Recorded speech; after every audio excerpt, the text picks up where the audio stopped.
दिल गोसा कचहरी दार दिल गोसा दस्ताने सर बीघा गाथे लगी ये बलमी दिलड़ो करो बीघा ठीक है मरसूरा थे तेरी वार जुबी कहवी लुटाना दिन नहीं दिलड़ो करो बीघा संभावा जितनी सरियारी सभी बीघा राजा लड़ेगा सेगा लाडनगल रंगा बीघा सबे सुखा सबे माली जहल बीघा लडानी सरी जगल बीघा सरी बोली तबरगिया जगल बीघा अमीला अवार बीघा अल्लाह जी बागड़ मलटा अवार बीघा रानी कलर येनी दामीना दरा जाना मेरा कई गो दे यारा सुता मत काड़ाया बलटा दो गई जमा है मगर कमिला दरा गया मेरी ही लमेरो नकुल भी नहीं भलुताया नहीं बैठारा दगा चंद दफा जंगा ना है नशा कोई था रंग बाल नशा बड़ा दवाटा बड़ा दवाटा गिरा मार गड़ा दस्त बरानी और डरो साया प्रभाशी नवा धर्म पूरा खबंदाया सजा बार के बोरा मचुक हंगा बंदान हवाल दरो मजा बोता मजारा गुनारा जल साधन दियारा कोनी बागरी तोरा सदा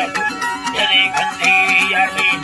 ये मिट्टी हिगोरे बाबरा रंगी गुलो दिलड़ी फसादा सारी दहमुंदी दहवाली यदि जोसा लता गिंदी फसा घड़ियानी मुसलमान घड़ियानी ठाकुर हरियानी हरियानी वाले लमेली घड़ियानी हरियानी वगरो घड़ियानी जीतवा मेरा जी हरी लाड़ी माथर से में हरियानी रकार गजा खाती में सुंदरी बरखानी बलगी बासुंदरी घनिया कामरा गले हंस तोरे संगवा झुक कर यंदो के महारंगी जय यंदवा संगे जय यंदवा संगे अल्लाह ने लड़ी है हई दानवा है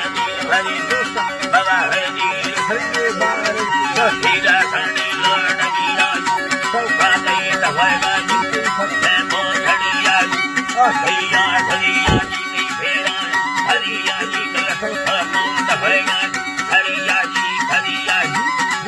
बिंदरिया जी कंकड़ो दरिया जी मासू धनड़ो जनो भाजी तोके मोर धनो भाजी भठानी कड़ो भाजी थोड़ो खाए रखो भाजी अल्लाह ने लड़िया जी लंगानी लड़िया जी जिंदा जी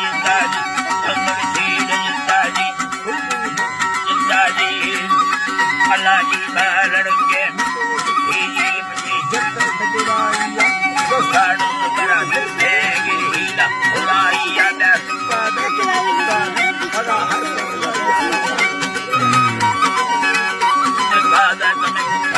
पदा हर रजाइया सामे मार का दस्त